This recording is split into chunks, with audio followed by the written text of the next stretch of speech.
Hello,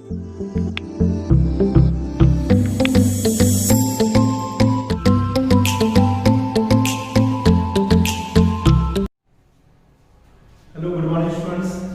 आज हम mathematical logic जो पार्ट 1 का फर्स्ट चैप्टर है वो कर लेंगे। इसमें टोटल वेटेज जो है वो 8 मार्क का है स्टूडेंट्स।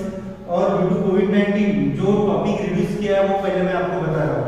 जो लास्ट एक्सरसाइज है स्टूडेंट्स इस चैप्टर की, that is application of mathematical logic और ड्यूअलिटी। ये जो टॉपिक है, ये दो टॉपिक इस साल के लिए स्किप है, रिड्यूस किए गए हैं, वो आपको नहीं पढ़ना है, ठीक है। बाकी जो सभी एक्सरसाइज है, exercise 1, exercise 2, exercise 3 and exercise 4 exercise है आपको पढ़ना है। उसका वेटेज है 8 मार्क। डिफिकल्ट चैप्टर नहीं है, 8 में से 8 मिलना चाहिए आपको। देखो, मैथमेटिकल लॉजिक में जो टॉपिक है वो हमको डिस्कस करना है स्टूडेंट्स। वो मैंने कुछ टॉपिक यहाँ पे लिखे हैं, कनेक्टिविटीज, उसके बाद मैं लिख रहा हूँ यहाँ पे टोपोलॉजी, नेक्स्ट लिख रहा हूँ कॉन्ट्राडिक्शन, नेक्स्ट लिख रहा हूँ स्टूडेंट्स कॉन्टिजेंसी। एक टॉपिक लिखना भूल गया, वो है इक्विवेलेंस। नेक्स्ट है स्टूडेंट्स क्वांटिफायर। और एक टॉपिक मैंने यहाँ पे नहीं लिखा है, वो है निगेशन। ये जो टॉपिक है स्टूडेंट, ये टॉपिक अगर आपको समझ में आ गए तो ये पूरा चैप्टर जो है वो आपको समझ में आ जाएगा। और एक टॉपिक है लॉस, ठीक है।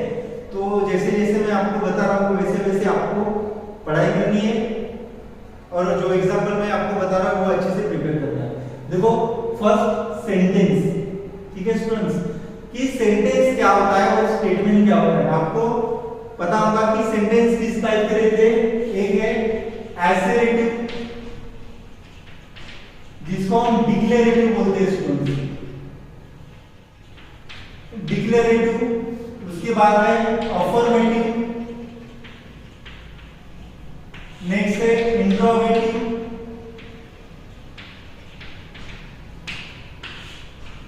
नेक्स्ट है एक्सक्लामेटरी सेंटेंस, ठीक है स्टूडेंट्स। तो अभी देखो, फर्स्ट हमको ये देखना है कि व्हाट इज स्टेटमेंट। स्टेटमेंट क्या होता है, ठीक है स्टूडेंट्स। तो स्टेटमेंट की मैं डेफिनेशन आपको बता रहा हूं।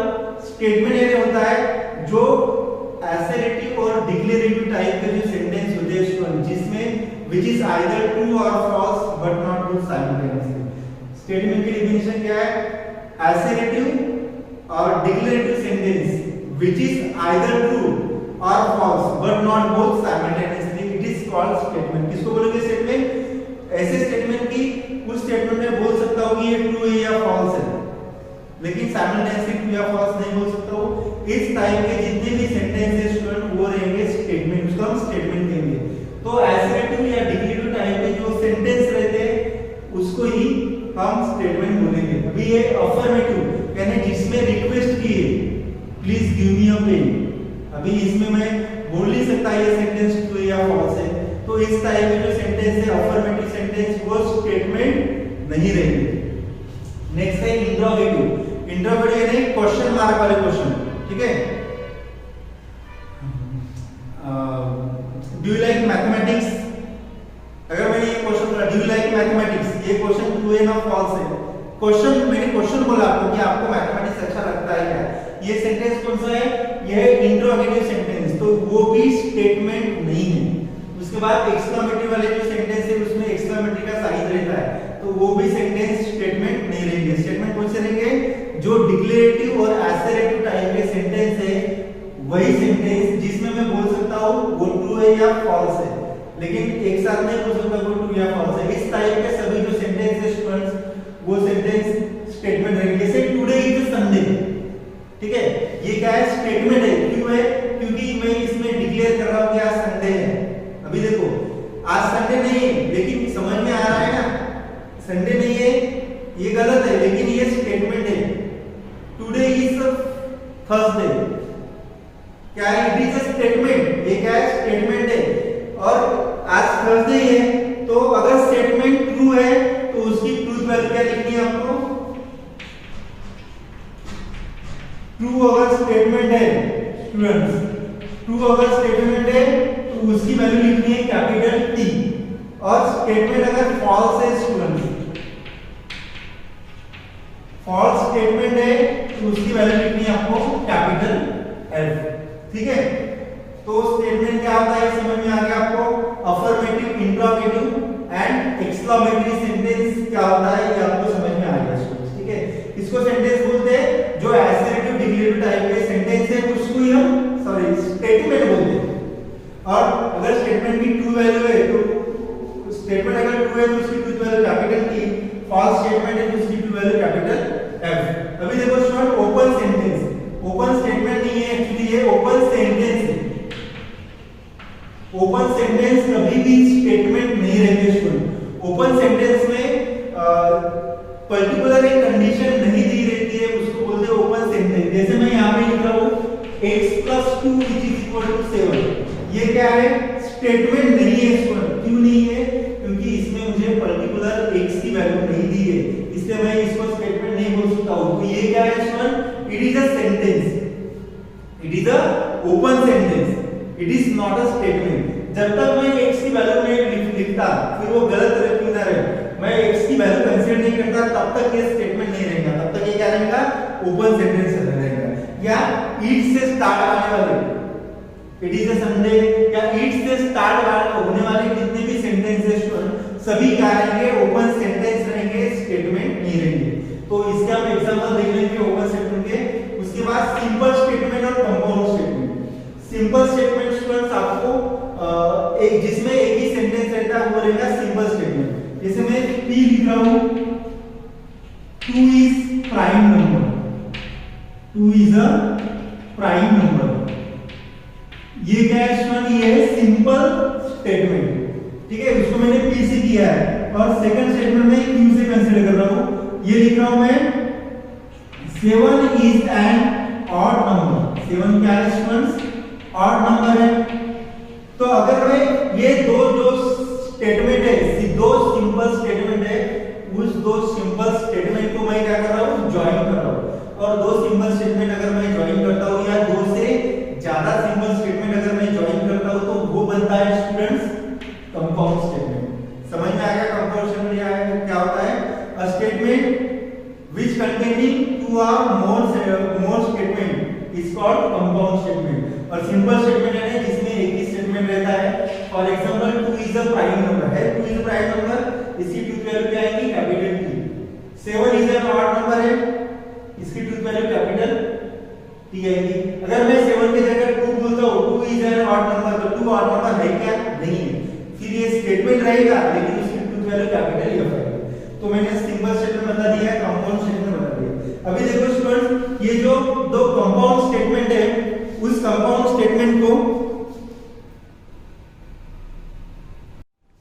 इस कंपाउंड स्टेटमेंट को स्टूडेंट, ये दो सिंपल स्टेटमेंट को अगर मैं ज्वाइन करता हूं तो वो कंपाउंड स्टेटमेंट बन जाता है। लेकिन इस दो सिंपल स्टेटमेंट को स्टूडेंट जिससे मैं ज्वाइन करता हूं उसको बोलते हैं कनेक्टिव्स। उसको क्या बोलते हैं, उसको बोलते हैं स्टूडेंट कनेक्टिविटीज, कनेक्टिव्स। और कनेक्टिव स्टूडेंट्स 4 टाइप की है, 5 टाइप की, मैं यहाँ पे आपको लिख के दे रहा हूँ। कनेक्टिव्स कितने टाइप के स्टूडेंट्स, कनेक्टिव्स है 5 टाइप। यहाँ पे आएगा सिंबल, और यहाँ पे उसका name of compound statement, name of compound statement या नेम ऑफ कनेक्टिव्स बोल सकते हो। फर्स्ट है स्टूडेंट्स एंड या बट, जिसे मैं यहाँ पे यूज कर रहा हूँ 2 is a prime number and 7 is an odd number. मैंने कौन सी कनेक्टिविटी यूज की, कंपाउंड स्टेटमेंट में एंड या बट भी यूज कर सकता हूँ। 2 is a prime number but 7 is an odd number. तो ये एंड या बट है, इसका सिंबल है स्टूडेंट्स ये उल्टा भी। ठीक है, तो नेम ऑफ कंपाउंड, इसका नाम है स्टूडेंट कंजंक्शन। इसको क्या बोलते हैं, कंजंक्शन बोलते हैं। उसके बाद नेक्स्ट कनेक्टिविटी है स्टूडेंट्स और, इसका नाम है, इसका सिंबल है वी, सीधा वी है वी। ठीक है, और इसका नाम है स्टूडेंट डिसजंक्शन। क्या है इसका नाम, डिसजंक्शन। और नेक्स्ट कनेक्टिविटी है स्टूडेंट्स इफ दे, जैसे मैं यहाँ पे अप्लाई कर रहा हूँ, if 2 is a prime number then 7 is an odd number. तो इफ दे इसका सिंबल है स्टूडेंट ये, या फिर इसको आप ऐसा भी लिख सकते हो, लेकिन मोस्टली टेक्स्ट बुक पे आपको ये दिया है, आप यही प्रेफर करो। इसका नाम है स्टूडेंट्स कंडीशनल, क्या नाम है इसका नाम, कंडीशनल। और इसका दूसरा नाम है स्टूडेंट इम्प्लीकेशन, क्या नाम है, इम्प्लीकेशन या फिर कंडीशनल। उसके बाद नेक्स्ट है स्टूडेंट्स इफ, इसको मैं ऐसे लिख सकता हूं if and only if and only if. इसका सिंबल है दोनों साइड से एरो, और इसको क्या बोलते हैं स्टूडेंट, बाय कंडीशनल और डबल इम्प्लीकेशन, बाय कंडीशनल और double implication. If and only if को क्या बोलते हैं, बाय कंडीशनल और डबल इम्प्लीकेशन। जैसे ये देखो student, if and only 2 is a prime number, if and only if 7 is an odd number, या 2 is a prime number, या मैं ये डायरेक्ट स्टार्टिंग में लिख सकता हूँ, if 2 is a prime number then 7 is an odd number। ठीक है स्टूडेंट, तो इसका सिंबल है दोनों साइड से एरो, इसका नाम है बाय कंडीशनल और डबल इम्प्लीकेशन। ये समझ में आ गया स्टूडेंट्स, आपको ये टॉपिक भी समझ में आना चाहिए। इसका जो ट्रूथ टेबल है ये मैं आपको बता रहा हूँ, क्योंकि truth table very very important है स्टूडेंट्स। तो देखो इसका ट्रूथ टेबल में बता दे रहा हूं, ये कनेक्टिविटीज का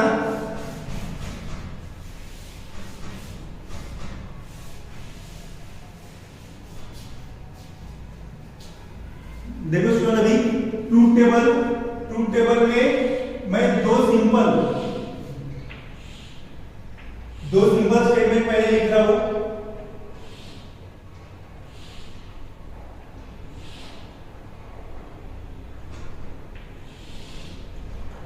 P और Q में दो सिंपल स्टेटमेंट लिख रहा हूं स्टूडेंट्स। उसके बाद P एंड Q, P और Q, उसके बाद P इंप्लाइज Q, और फिर P डबल इंप्लीकेशन Q। ये मैं बता रहा हूं। देखो स्टूडेंट्स, दो ही अगर सिंपल स्टेटमेंट है, क्या बोल रहा हूं मैं, दो ही अगर सिंपल स्टेटमेंट है तो उसमें जो एंट्रीज आएंगी वो 4 आएंगी। अगर 3 अगर स्टेटमेंट है P Q R, तो उसमें कितनी एंट्रीज आएंगी, 8 एंट्रीज आएंगी। फिलहाल मैं P और Q के लिए बता रहा हूं स्टूडेंट्स। तो P और Q के लिए स्टार्टिंग में यहाँ पे 4 एंट्रीज आएंगी, T T F F ऐसे लिखना है इसका truth table, T T F F। Q का आएगा alternate T F T F। अगर यहाँ पे R रहता तो फिर 8 एंट्रीज आएगी, 4T 4F 2T F alternate, और यहाँ पे T F T F। लेकिन R नहीं है, P Q ही है, तो T T F F T F T F। अभी देखो P एंड Q में स्टूडेंट T T अगर है तो T आता है, बाकी ऑल एंट्रीज F आती है। ये आपको याद रखना है जब भी आपको एग्जांपल दिया रहेगा कि solve the given statement without using truth table. ठीक है, तो स्टूडेंट्स उस टाइम पे आपको ये टेबल पता चाहिए। अगर आपको टेबल पता है तो आप इजीली वो एग्जांपल सॉल्व कर सकते हो। तो ये आएगा T ट्रिपल F, P और Q में T T T आता है स्टूडेंट्स, T F भी T आता है, T F T भी T आता है, और F F अगर है तो फिर F आता है P और Q में। नेक्स्ट है student P implies Q, P implies Q में T T अगर है तो T आता है, T F अगर है स्टूडेंट्स तो F आता है, F T अगर है तो T आता है, F T अगर है तो T आता है, और F F अगर है स्टूडेंट्स तो T आता है। बस T F में क्या आता है, F आता है, ये आपको याद रखना है। P implies P double implication Q में T T T आता है स्टूडेंट्स, T F भी F आता है, F T भी F आता है, और F F क्या आता है, T आता है। तो ये जो ट्रूथ टेबल है स्टूडेंट, ये आपको वेरी वेरी यूजफुल है एग्जाम में क्वेश्चन सॉल्व करने के लिए। ठीक है, अभी मैं इसका निगेशन भी बताता हूं। निगेशन ऑफ P, ये सिंबल है स्टूडेंट निगेशन का। ठीक है, और negation of Q, negation of Q। तो निगेशन ऑफ Q देख लो, T का निगेशन आएगा F, T का निगेशन F और F का निगेशन TT। वैसे यहाँ पे T का निगेशन F का निगेशन T का निगेशन F और F का निगेशन T। ठीक है स्टूडेंट्स, तो ये ट्रूथ टेबल सॉल्व करने के लिए आपको यूजफुल है। हमेशा याद रखो कनेक्टिव्स 5 टाइप की रहती है, एक है एंड, उसको हम कंजंक्शन बोलते हैं, एक है और, उसको हम बोलते हैं डिसजंक्शन, इफ देन उसको डबल इंप्लीकेशन कंडीशनल या इंप्लीकेशन बोलते हैं, और इफ एंड ओनली इफ ये है डबल इंप्लीकेशन, उसके सिंबल ये है, और लास्ट है निगेशन। मैंने यहाँ पे लिख नहीं दिया है स्टूडेंट्स, निगेशन जो है उसका जो साइन है वो है ये। ठीक है, तो इसका जो ट्रूथ टेबल है मैंने कंबाइन आपको यहाँ पे लिख के दिया है। अभी निगेशन ऑफ, अभी मैं लिख के दे रहा हूँ निगेशन ऑफ कनेक्टिव्स। जो कनेक्टिव्स है स्टूडेंट्स उसका निगेशन क्या होता है। ठीक है, देखो निगेशन है, अभी जैसे मैं लिख रहा हूँ P and Q, negation of P और Q, negation of P implies Q, negation of P double implies Q, और negation of P, negation of T, negation of या negation of negation T, negation of negation Q। ये मैं आपको बता रहा हूँ students. इस दो फॉर्मूले का निगेशन जो है उसको डी मॉर्गन्स लॉ बोलते हैं। जैसे देखो इसका negation of P implies Q, ये आता है students negation of P and की जगह क्या आएगा R, negation of Q। Same यहाँ पे निगेशन ऑफ P R की जगह एंड निगेशन ऑफ Q। तो ये हो गया स्टूडेंट्स डी मॉर्गन्स लॉ। क्या बोलते हैं इसको? डी मॉर्गन्स लॉ बोलते हैं। ये देखो अभी इसका जो निगेशन है स्टूडेंट ये आता है P and negation of Q, और इसका जो निगेशन है ये आता है students P and negation of Q और negation of P and Q। अभी आपको ये दो डी मॉर्गन्स लॉ का निगेशन याद रहेगा स्टूडेंट। इसका कैसे याद रखना है? इसका जो निगेशन है देखो क्या है P and negation of Q, यही याद रखना है आपको। बाय कंडीशनल का निगेशन ये मैंने एज इट इज लिख दिया, एंड के जगह और लिखा, और इसका निगेशन की वजह से इसका निगेशन लिया, negation of P and Q। तो ये निगेशन जो है सो वो एक्सरसाइज सॉल्व करने के लिए आपको यूजफुल रहेंगे।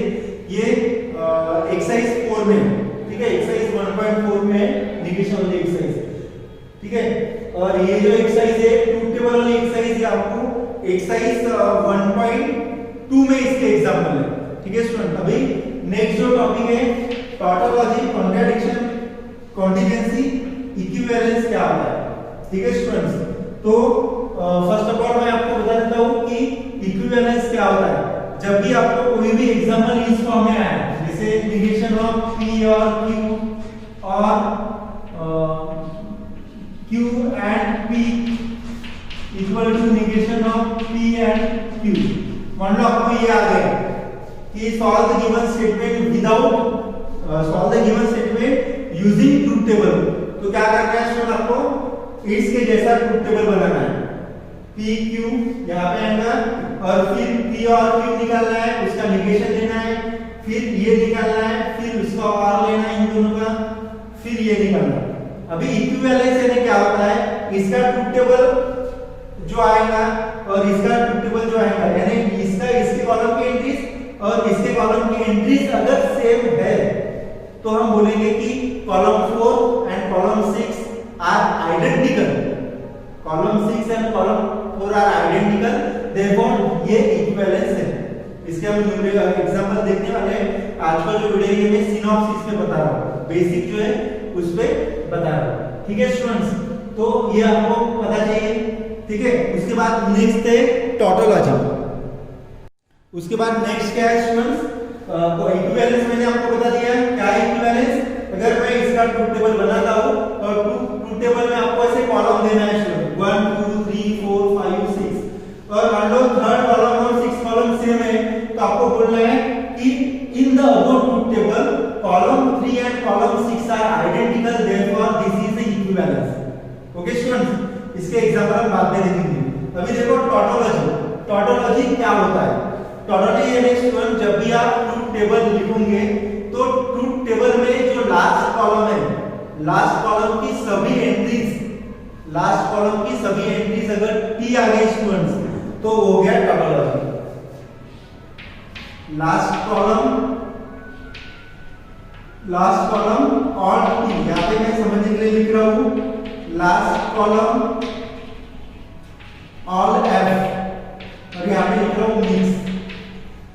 अगर ट्रूथ टेबल की लास्ट सभी एंट्रीज अगर टी आ गई स्टूडेंट तो वो हो जाएगा टोटोलॉजी, इजंट इट? उसके बाद लास्ट कॉलम की सभी एंट्रीज अगर एफ है स्टूडेंट्स तो वो हो जाएगा कॉन्ट्रडिक्शन।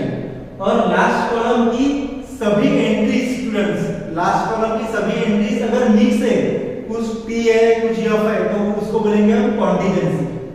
ठीक है, और क्वांटिफायर देखते हैं कि क्वांटिफायर क्या होता है। अभी क्वांटिफायर में स्टूडेंट दो टॉपिक है, एक है यूनिवर्सल क्वांटिफायर, यूनिवर्सल क्वांटिफायर, और ये है student existential quantifier. Existential quantifier, तो ये जो सिंबल है स्टूडेंट और ये सिंबल, ये है एक्सटेंशियल क्वांटिफायर और ये है यूनिवर्सल क्वांटिफायर। अभी इसका मीनिंग होता है स्टूडेंट, इसका मीनिंग होता है फॉर ऑल, फॉर ऑल यानी ये, दिस इज यूनिवर्सल क्वांटिफायर। और इसका मीनिंग होता है स्टूडेंट देयर एग्जिस्ट, या इसको हम ऐसा भी बोल सकते हैं फॉर सम या फॉर एवरी या फॉर सम, या there exist an only one, इसको बोलेंगे एक्सटेंशियल क्वांटिफायर को, और यूनिवर्सल क्वांटिफायर को फॉर ऑल। तो इसकी भी एक्सरसाइज स्टूडेंट एक्सरसाइज 1.3, तो हम एक्सरसाइज जब स्टार्ट करेंगे तो हम ये पूरा टॉपिक उसमें कवर कर लेंगे। और एक है स्टूडेंट ड्यूअलिटी। तो ड्यूअलिटी में क्या होता है, और के जगह एंड आता है और एंड के जगह और आता है। ठीक है स्टूडेंट, तो ये जो सिनॉप्सिस है ना, ये अगर एक बार आपको अच्छे से समझ में आ गया तो कुछ भी डिफिकल्टी नहीं जाएगी सॉल्व करने में। ठीक है स्टूडेंट्स, तो आज की इस वीडियो में मैंने जो सिनॉप्सिस बताया वो मैं एक बार रिकॉल करता हूँ कि मैथमेटिकल लॉजिक में स्टार्टिंग मैंने बताया कि सेंटेंस कौन से टाइप के रहते हैं, एसरेटिव जिसको हम डिक्लेरेटिव बोलते हैं, अफर्मेटिव, इंट्रोगेटिव, एक्सक्लेमेटरी। तो कौन से टाइप के सेंटेंस स्टेटमेंट रहते हैं स्टूडेंट्स, जो डिक्लेरेटिव या एसरेटिव टाइप के सेंटेंस रहते हैं व्हिच इज आइदर ट्रू और false but not both simultaneously, उस टाइप के जो भी सेंटेंस रहते हैं स्टूडेंट वो स्टेटमेंट रहते हैं। ठीक है, उसके बाद जो इनकम्प्लीट सेंटेंस रहते हैं जिसमें रिक्वेस्ट रहती है, जिसमें सजेस्टिव सेंटेंस रहते हैं, इंपेरेटिव टाइप के सेंटेंस रहते हैं, जो इंट्रोगेटिव टाइप के सेंटेंस रहते हैं, जो एक्सक्लेमेटरी सेंटेंस रहते हैं, वो सभी स्टेटमेंट नहीं रहते हैं। ठीक है, उसके बाद ओपन सेंटेंस। ओपन सेंटेंस यानी क्या होता है स्टूडेंट्स कि जिसमें पर्टिकुलर आपको कंडीशन दी नहीं रहती है, पर्टिकुलर वेरिएबल की वैल्यू नहीं दी रहती है, वो सभी सेंटेंस ओपन सेंटेंस रहते हैं, स्टेटमेंट नहीं रहते। इट के स्टार्टिंग में जो भी सेंटेंस आते हैं सभी ओपन सेंटेंस रहते हैं, स्टेटमेंट नहीं रहते। उसके बाद हमने सिंपल स्टेटमेंट बोला था। सिंपल स्टेटमेंट यानी जिसमें एक ही सेंटेंस रहता है वो सिंपल स्टेटमेंट, और जिसमें एक या दो से ज्यादा स्टेटमेंट रहते हैं उसको बोलते हैं कंपाउंड स्टेटमेंट। और दो सिंपल स्टेटमेंट या दो से ज्यादा सिंपल स्टेटमेंट को अगर मैं ज्वाइन करता हूं तो वो कंपाउंड स्टेटमेंट होता है। लेकिन मैं जिससे ज्वाइन करता हूं स्टूडेंट उसको हम कनेक्टिव्स बोलते हैं। कनेक्टिव्स कितने टाइप के, 5 टाइप के। एक है एंड बट जिसका सिंबल ये है, उसको हम कंजंक्शन बोलते हैं। सेकंड और, उसका सिंबल ये है, उसको बोलते हैं डिजंक्शन। इफ देन, इसका सिंबल ये है, उसको बोलते हैं कंडीशनल या इंप्लीकेशन। नेक्स्ट है इफ एंड ओनली, उसका सिंबल ये है, उसको बोलते हैं बाय कंडीशनल या फिर डबल इंप्लीकेशन। और नेक्स्ट है स्टूडेंट निगेशन, इसका सिंबल ये है। तो ये कनेक्टिव्स यूज करके इस सिंपल सेंटेंस में अगर मैं ये कनेक्टिव यूज करता हूं और वो जो नया स्टेटमेंट बनता है स्टूडेंट उसको बोलते हैं कंपाउंड स्टेटमेंट। उसके बाद निगेशन। निगेशन को ये मैंने आपको यहाँ पे बता दिया स्टूडेंट्स, ये है निगेशन। ठीक है, और नेक्स्ट है टोटोलॉजी, ट्रूथ टेबल निकालने के बाद अगर लास्ट टेबल में अगर ऑल एंट्रीज टी आ गई तो वो रहेगा टोटोलॉजी, ऑल एंट्रीज अगर एफ आ गई तो रहेगा कॉन्टिजेंसी, ऑल एंट्रीज अगर मिक्स है टी है एफ है तो वो रहेगा कॉन्टिजेंसी। और क्वांटिफायर यानी क्वांटिफायर के दो टाइप है, यूनिवर्सल क्वांटिफायर, एक्सटेंशन क्वांटिफायर। तो ये फॉर और बोलते हैं सिंबल को, और इस सिंबल यानी देयर एग्जिस्ट क्या फॉर सब बोलते हैं। तो आज के सिनॉप्सिस मैंने बता दिया स्टूडेंट। उसके बाद नेक्स्ट वीडियो में हम एक्सरसाइज देखेंगे। एक्सरसाइज 1 सिंपल है, तो एक्सरसाइज 1 में मैं सभी एग्जाम्पल में लिख लूंगा और बता दूंगा कि ये स्टेटमेंट है या नहीं है। एक्सरसाइज 2 ट्रूथ टेबल वाली है, वो भी हम कंप्लीट कर लेंगे।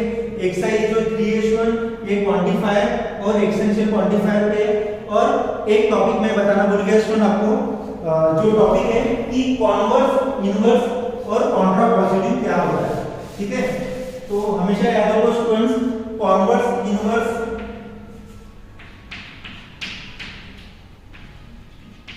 कॉन्वर्स, इनवर्स और कॉन्ट्रापोजिटिव। तो स्टूडेंट्स हमेशा याद रखो कि कॉन्वर्स, इनवर्स और कॉन्ट्रापोजिटिव के एग्जांपल है वो इफ देन वाली क्वेश्चन रहेंगे, जैसे P एंड Q वाले। जैसे मैं यहां पे लिख रहा हूं P 2 इज प्राइम नंबर और Q लिख रहा हूं मैं students 9 is an odd number, 9 is an odd number. तो ये क्वेश्चन क्या है स्टूडेंट, इसका P इंप्लाइज क्या आएगा, if 2 is a prime number then Q is an odd number। P implies Q क्या आएगा, if 2 is a prime number then 9 is an odd number। तो इसका कॉन्वर्स क्या होता है, इसका कॉन्वर्स होता है इसका उल्टा, Q implies P is the converse of P implies Q, और Q implies P को सिंबॉलिकली लिखना है स्टूडेंट्स। क्या आएगा, if Q यानी ये if 9 is an odd number, if 9 is an odd number then 2 is prime number, 2 is prime number। तो ये कॉन्वर्स रहेगा स्टूडेंट्स।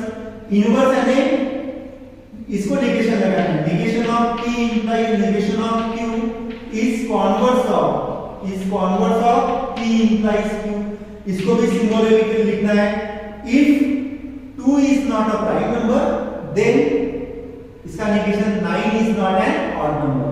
इसको आप सिंबल पर लिखना है student, if 2 is not prime number then 9 is not an odd number। ठीक है स्टूडेंट्स। और कॉन्ट्रापोजिटिव यानी इसका negation of Q implies negation of P is the converse of P implies Q। और इसको भी स्टेटमेंट के फॉर्म में लिखना है कि if 9 is not a prime number then 2 is if 9 is not an odd number then 2 is not a prime number। तो हमेशा याद रखो कि कॉन्वर्स, इनवर्स और कॉन्ट्रापोजिटिव का क्वेश्चन अगर आ गया तो वो P implies Q के फॉर्म में रहेगा। P implies Q को कॉन्वर्स आता है स्टूडेंट, Q implies P, इसका इनवर्स आता है negation of P implies negation of Q, और इसका कॉन्ट्रापोजिटिव आता है negation of Q implies negation of P। तो ये एक टॉपिक बचा था, वो भी मैंने आपको बता दिया है स्टूडेंट्स। इसके एग्जांपल जो है वो हम नेक्स्ट वीडियो में पढ़ेंगे। ठीक है, नेक्स्ट वीडियो में एक्सरसाइज 1, एक्सरसाइज 2 और उसके नेक्स्ट वीडियो में स्टूडेंट एक्सरसाइज 3 और एक्सरसाइज 4 हम कंप्लीट करने वाले हैं। आज का वीडियो ये स्टॉप कर रहा हूँ। अगर कुछ आपको डाउट्स रहे मैथमेटिकल लॉजिक में, कुछ भी पूछना है तो फिर आप मुझे मैसेज करके या फिर क्लास में भी पूछ सकते हो। Thank you.